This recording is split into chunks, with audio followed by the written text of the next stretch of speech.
Hi there. Why won't our wonderful leader, Prime Minister Keir Starmer, perform his 16th U-turn on the Chagos Islands? And it's all gone wet, wet, wet in Cornwall. Welcome to Tim Scott Uncancelled.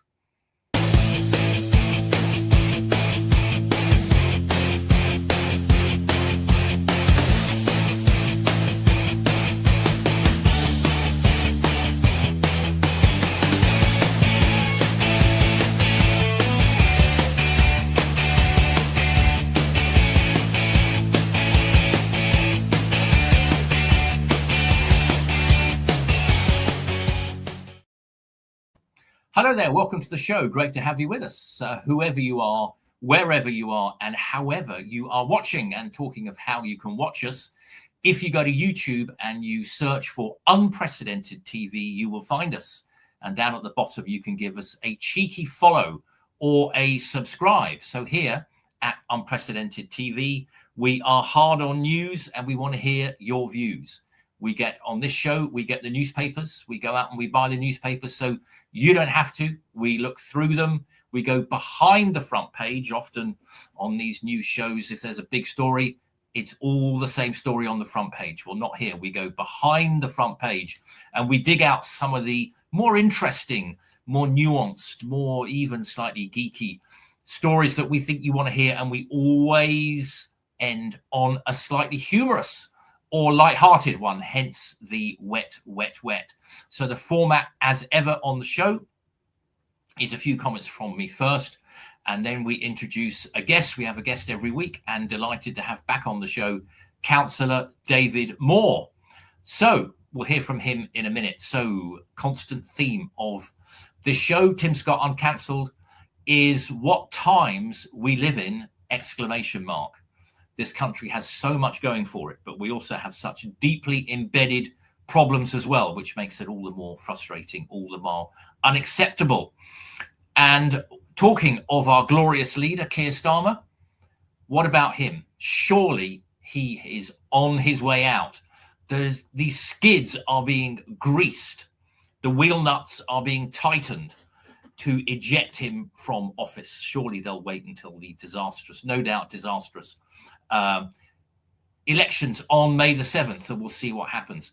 I have to say, this habit of ditching prime ministers midterm after only a year and a half, I'm not convinced he's going to, our new prime minister, whoever it might be our 7th, is it? In 10 years, I've got no confidence in whoever would come next. Streeting, Ed Miliband, Angela Rayner, frankly, I'm dreading all of them. They will lurch to the left and things will be even worse. And in fact, folks, you know, for the good of the country, or what's left of the country, I'm almost at the stage of wishing that Keir Starmer would actually stay on. I never thought I'd actually say that, but I only say it because I think whoever comes after him, and Reeves will go as well. If he goes, she will go, and whoever replaces them will be even worse. And also, folks, just have a think about Brexit. 17.5 million people voted to leave the European Union in 2016. Less than 10 million people voted for this Labour government. For every 10 people who voted Labour to have this government, 18 voted for Brexit back in 2016. Brexit, I think, is now at risk. It is now in peril. It will become an issue in the Labour leadership election, and the contestants will be trying to buy off their left-wing friends with all sorts of talk about Brexit and how we can move closer to Brussels. Well, we all know what that means.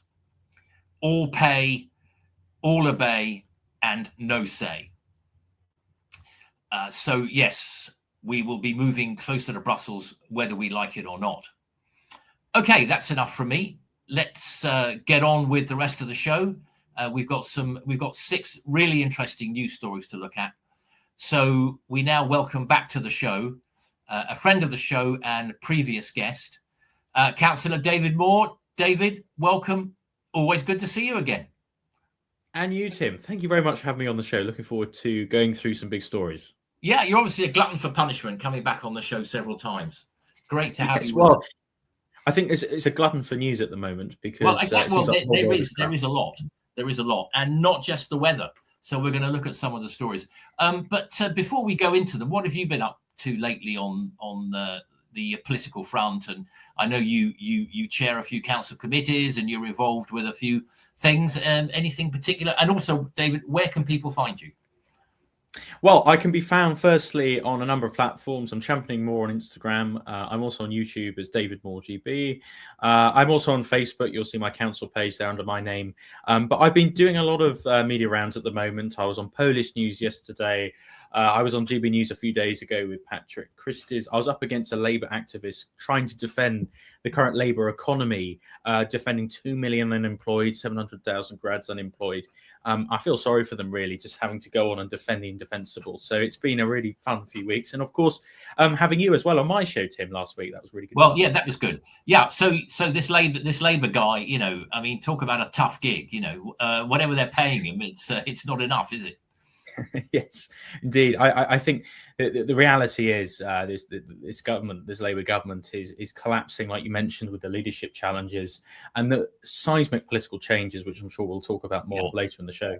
Yeah. Okay. Well, look, we've got 6 stories to get through, so let's start with the first one. And as I said at the top of the show, we buy the newspapers and we go through them, and we come through with the juicier stories, not just what's on the front page. So this is from the Mail. And we do have a variety of newspapers. We even have the Mirror and the Guardian today. So this story from the Mail by Mark Armand.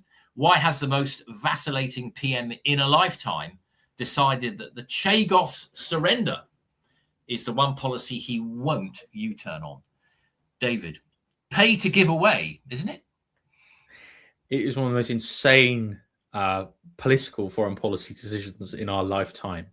And we saw recently some of the brave Chagosian people who have recently returned via dinghy, ironically, but of course they are British citizens, so they have every right to be there via dinghy. And they went onto the beaches of the islands and said, this is British territory. Yeah. And guess what? Keir Starmer tries to deport them. But you won't deport someone who's a criminal or a rapist. But when it comes to a British subject landing on British soil, oh, no, you can't be there. We've got to hand the territory over to Mauritius. Yeah, these are people from the Chagos Islands, the Chagosians, who they're British passport. They've landed on British territory, and the government wants to throw them off. They've already been served with some sort of eviction order. So yes, so the article by Mark Armand, it starts, the Falkland Islands rescued Margaret Thatcher's political career. The Chagos Islands may well end Sir Keir Starmer's. President Donald Trump issued a furious blast on his Truth Social site. I think we have to say the Trump administration has been a bit, one way and the other. On Wednesday, urging the Prime Minister in his trademark all caps, do not give away Diego Garcia, says Trump. Let's hope this is the final word, David. I know after some alleged misbriefing by British diplomats and others to the White House, Trump seems to have come round again and doesn't want this deal to go ahead. Let's hope so, eh? Absolutely. Well, I actually, this act, it's near treason, this act, because you are letting a judge who we discussed last week, Tim, who said it was okay to invade Ukraine. It's okay for China to make their own atolls in the South China Sea and make their own bases, is telling that sovereign British territory is no longer sovereign. So what kind of precedent are you setting there?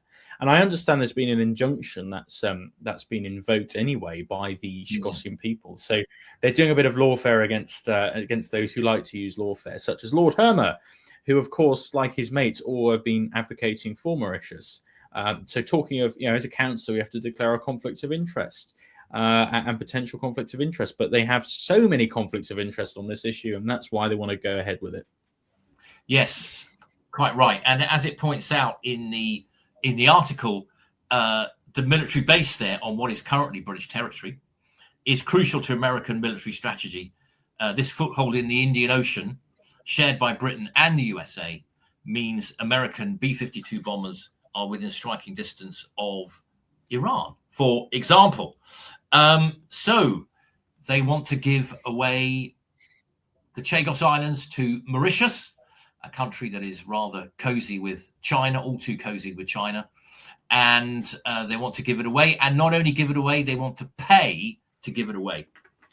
A really, really crazy situation. Okay, let's go on to the next article. And this one's from the Telegraph.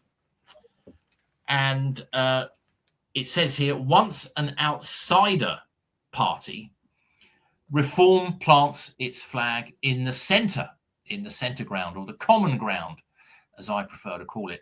David, you're still with the Conservatives. Is Kemi Badenoch making a bit more of an impression these days, do you think? Absolutely. I think Kemi's really come up on top with the chaos we're seeing in the Reform Party. We saw recently Suella says she's okay with socialist policies. We've seen recently we had a Nadeem Sahawi, who's now in Reform, praise the recent head of civil service appointment. And there's a new lady who's now running the head of the civil service, who was incredibly woke, pro DEI, etc. So, and then we had Richard Tice saying, no, that's not a good appointment. So what I see in the moment in Reform is they say, well, we're coming back to the centre. But what they're also saying is they're calling Rupert Lowe neo-Nazi. So, which I think is highly detestable. Very unfortunate comment from Layla Cunningham. I thought that just not necessary. No, indeed. Shouldn't use that word in that way. I think what the point is, Tim, I'm a conservative because I believe in conservatism, small c and big C. I'm a social conservative. I'm an economic conservative. And I think the Conservatives under Kemi are remaining that strong centre-right ground that it needs to claim back. I don't think Reform are on shifting seismic sands. And as it says, of course, in the Bible, a house built on sand is not going to last. Yes. I like to think that the Conservative House is still standing strong. Yeah, and as we know, David, there are some very good Conservative MPs, but there are others, sadly, who might find a better home in the Liberal Democrats. I think Reform. I don't know if people saw this recent BBC documentary called something like "Reform Ready to Rule." I'm sure you could find it on iPlayer if you missed it. And actually, for the BBC, I thought it was reasonably fair. And in that, Farage says, "Look, we're only halfway there." Which was an interesting and honest admission from Farage about where Reform are. Do you think they're ready for government, David? Because there's always this conundrum about there's a difference between an activist's wish list and a realistic prospect for government. Well, it's interesting you put Jenrick on the screen there. We recently saw Jenrick approach George Osborne saying, "I've put out this new economic plan where we're going to keep the OBR." I was like, what? I mean, this is someone who left the Conservative Party claiming it was too liberal and wet and centrist, and then proceeds to join Reform, and then goes to George Osborne and says, we need to keep the OBR. By the way, a Quango that has refused tax cuts, a Quango that's advocating mass immigration to keep our economy booming, which is a lie. So I'm not so sure they're ready for government. Yeah, interesting. I saw Robert Jenrick's sort of speech as so-called Shadow Chancellor. Shadow Chancellor might be a better way of putting it. I mean, I thought he did quite a good job. They're trying to steady the ship. I mean, there's a comment here in the article. It is very important that we still in the public trust that we will take care of their money. So he was at great pains to point out that Reform will keep Bank of England independence, but they will keep. They will not abolish the OBR, the Office of Budget Responsibility. I think that's why he referred it to George Osborne. I wouldn't want to take Osborne's word on too much, but Osborne did set up the Office of Budget Responsibility after what happened with the previous Labour government. I think Jenrick had a couple of tweaks to say that the OBR, they have not been a good forecaster, have they? They've been a very poor forecaster. And they also give too much credence to, in the early years, to lots of immigration and not the cost of it in the longer term. Doesn't sound like you're a fan of the OBR, David, or have I got that wrong? No, I think Reform are trying to compromise with the establishment. The establishment needs to go. So the Quangos need to go. Call me a radical, but I think it's conservatism in action to say, get rid of these liberal institutions that Blair set up to control control government. I mean, for example, the Electoral Commission. Now, I think the cancellation of these elections were awful, but the Electoral Commission stepped in and told Labour, "You've got to hold these elections." They was like, "Oh, sorry, Quango. Yes, I'll follow what you say. We'll restart the elections," despite the fact millions of people are like, "Can you restart the elections before?" And Labour sodded them off. So my point is, they all need to go. The OBR needs to go, and we need to bring back. I don't think Thatcher would disapprove strongly of the OBR, and we can learn a lot from her economic policies to ensure sound money. We certainly can, and no more mass printing or money or quantitative easing, which is sort of electronically a similar kind of thing. I think a future centre-right or right-wing government, which could be reform, it could be reform with the Tories. I think it's going to be tough, and I think both parties need to do some work and are doing some work on returning to government in some format, and they're going to have to take on, David, everything from six-figure salary quangocrats, down to people stuck on benefits who may be quite happy being stuck on benefits. Yeah, completely. I think you need a sledgehammer for this next government, and you need to accept that you cannot compromise, because the issue we had is when the Conservatives were in power under Boris, we had an 80-seat majority. We had so many things and so many opportunities to deliver on that manifesto: a full Brexit, reducing the size of the state and the bloated civil servism. And sadly, that didn't happen. And over lockdown, we saw this state capture creep, where they creeped up and took control where the ministers had no power. So we need to ensure that we have a plan, just like Trump had a plan when he got into power in America. We need a policy platform, what we're going to do, how we're going to do it, and ensure that we don't get stopped at the first hurdle by the blob. Yeah, no, I broadly agree with your sentiments there, David. Okay, let's move on to the next story, which, as promised, is from The Guardian. An interesting one. I thought we tried to give you more than one viewpoint here on unprecedented TV and Tim Scott Uncancelled. And from their opinions section by Gabby Hinscliffe, an article here. First jobs may be rubbish, but what if there are none to be had? And she points out here that when Keir Starmer was 14, he got his first job. And at 16, Kemi Badenoch was working in McDonald's and doing burgers and cleaning the loos. And that she worked as an Essex pub when she was about 15. And there's quite an interesting quote here saying, if you're a pub landlord choosing between a gawky sixth former and a seasoned 27-year-old, who would you hire? So the article picks up some of the themes that we've heard recently about the increased cost and the risk of hiring people. It's now a lot more expensive to hire people for what you might call the entry-level jobs, the kind of jobs that you do when you're a teenager or when you're a student, like many of you. I had various jobs. I was a temporary postie one Christmas. That was a good job, actually. Started early, finished early. Worked on a building site. Did a paper round. What about you, David? Did you what were you trying your hand at when you were a bit younger? Well, my first job was actually at Beaconsfield Waitrose, very close to you, Tim, and it was very enjoyable. I really enjoyed it. I was one of the lucky ones in the sense of, to work at Waitrose when we were there. It was considered a real honour because you were a partner, and you had great clientele. Really enjoyed it. But going back to what the article's saying, this is what happens when government gets too involved in people's lives, in employers' lives and employees' lives. 0-hour contracts, flexibility, hostility to that from this government. And you've also seen the imposition of a stupidly high minimum wage, which literally just dissuades employees from hiring people instead of just giving people the opportunity where the employer says, here's the job, this is the pay. And the employee can choose, it has the choice. And now there isn't any choice anymore because employers can't afford to hire with the NI increases, the high minimum wage. And as a result, shock horror, we're seeing 700,000 grads unemployed, let alone 2 million people unemployed. So people with degrees who are struggling to get on to grad jobs. So they're then looking at temporary work. So you're seeing people with, multiple degrees working in very entry-level jobs, if those entry-level jobs are available. So it's a very dire picture, Tim. Yeah, it is, David. And I think these jobs, they don't just help business, they don't just help the economy. They serve a social purpose, which is they get people into work at a young age, and they get people used to a lifetime, or a working lifetime. I'm not saying, you have to work till you drop, but a working lifetime of meaning and purpose. I think I worry in increasingly post-Christian Britain, there's a loss of identity, a loss of meaning, a loss of purpose, and people are trying to find it all over the place.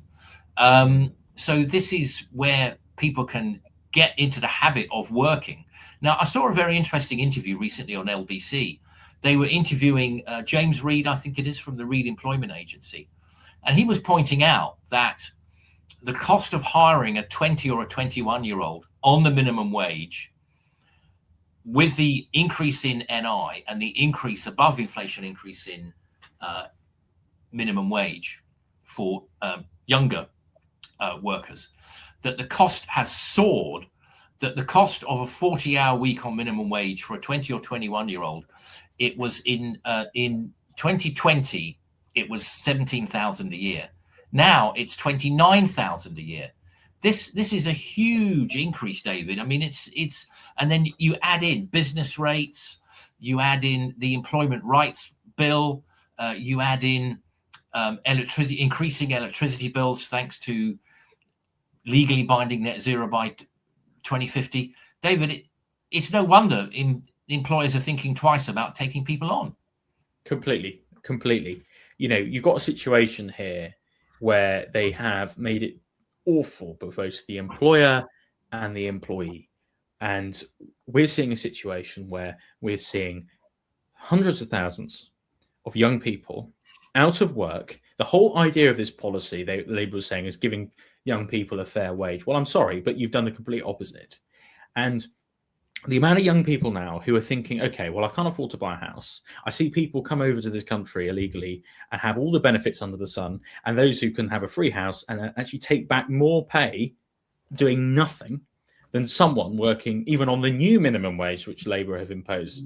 So 50 years ago, young people, I like to think you could work hard and you would be rewarded. And now it's very hard to see that case.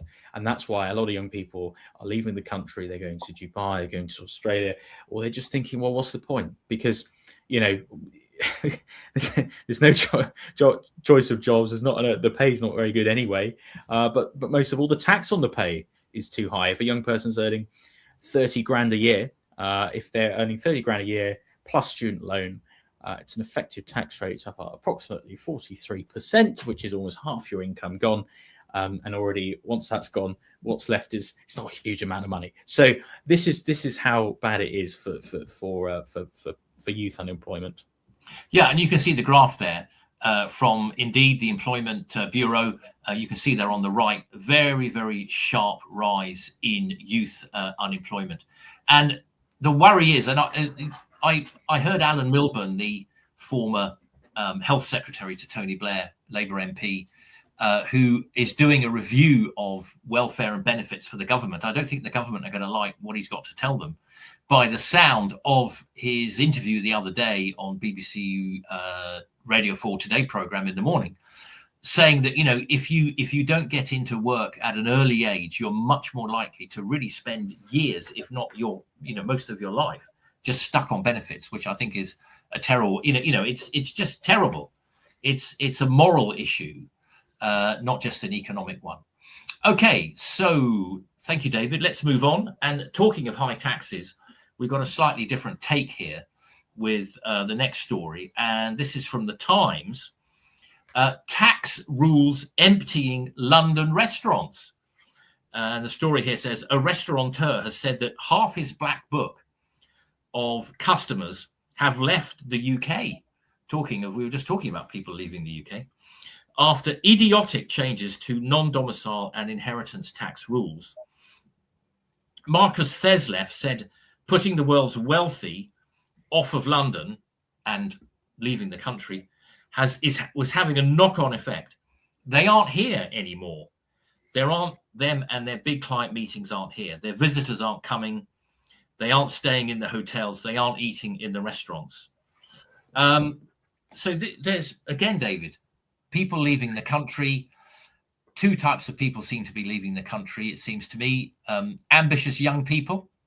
They can't see much of a future here. And wealthy older types going to Dubai. You know, Dubai's got 250,000 Brits living in it now. This is a growing trend, isn't it, sadly? It's the same story. It's almost as if, the definition of madness is trying the same policy, expecting different results. And history tells us that high taxes creates a country that is stagnant. Who knew? Decline, economic decline, social decline, and shock horror. After all these tax rises, we're seeing a restaurant struggling, not just with its own costs, but of its own clientele who are leaving. And it's interesting because this current economic situation is hurting every portion of society. And I said this on TV News. It's the first government in history that has shafted every demographic class in this country. Because at least in the old days, Labour Party used to stand up for the working class. Now it hates the working class, it hates the middle class, and it hates the upper class because of its love of death duties, which should be abolished. So the point is, in London, if you're a business owner, if you run a very expensive restaurant, you're shafted. If you're someone who's working in heavy industry in the north, you're shafted because they're net zero maniacs. So you can't win. This government is coming after everyone like vampires. Yeah. So this article also points out fiscal drag, where tax allowances, tax thresholds stay the same, has also increased the tax burden. And this restaurateur here, Marcus Thesleff, he says, this government sees business as a cow to be milked. And I think this is a story that's going to run and run. We're not going to hear the last of this.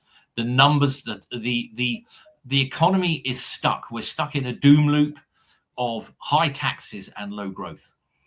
And of course, you get one, you get the other. Higher taxes gives you lower growth. Lower growth gives you gives you lower taxes. So you need to put the tax rates up. We've got to get the economy growing, but I can't see, David, I can't see where the growth is coming from with this government. It's the most selfish policy ever, because they will not touch the bloated state.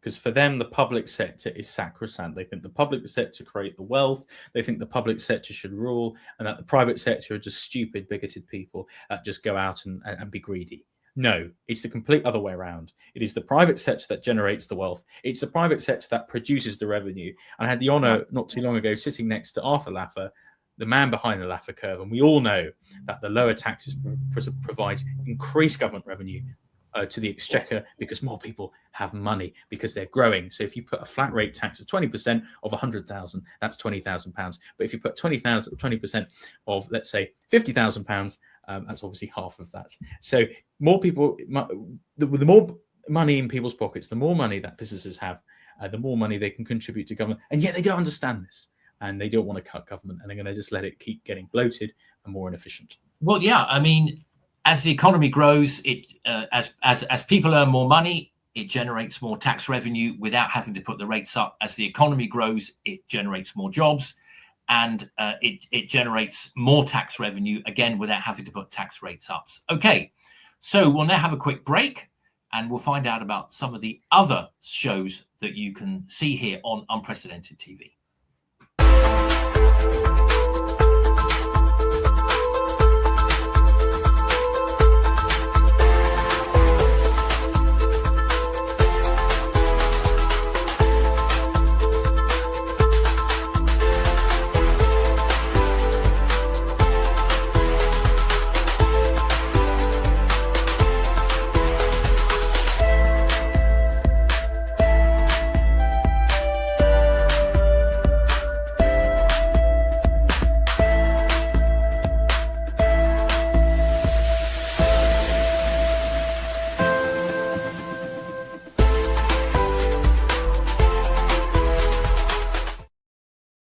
Okay, thank you. And that's Claire Dyer with Dire Consequences. Okay, let's go on to our fifth story, David.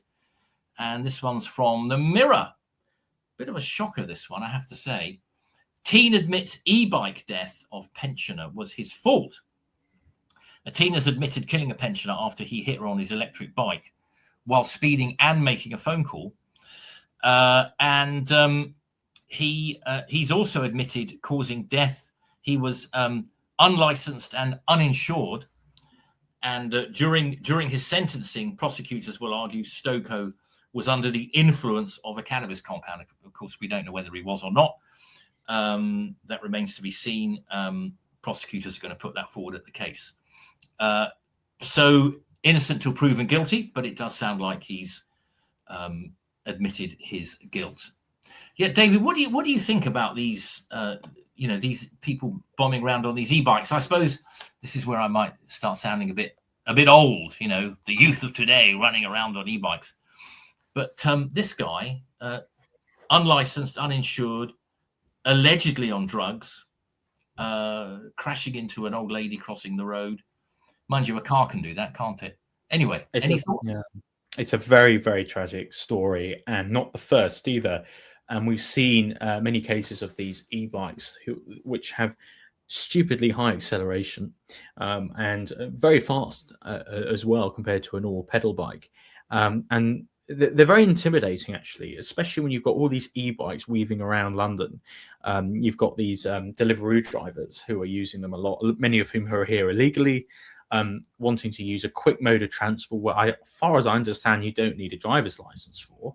So, it's a bit like these scooters with these learner plates. So, frankly, we need to crack down on them and actually say you should have a license for them. Yeah, very, very interesting. And we were both on the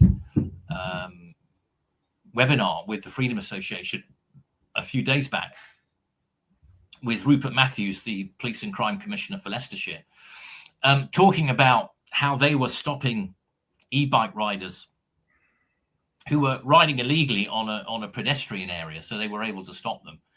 And he said that literally half, this was in Leicester, he said literally half the people they stopped were either wanted for something, or they had drugs on them, or a knife, or they had a suspicious amount of cash.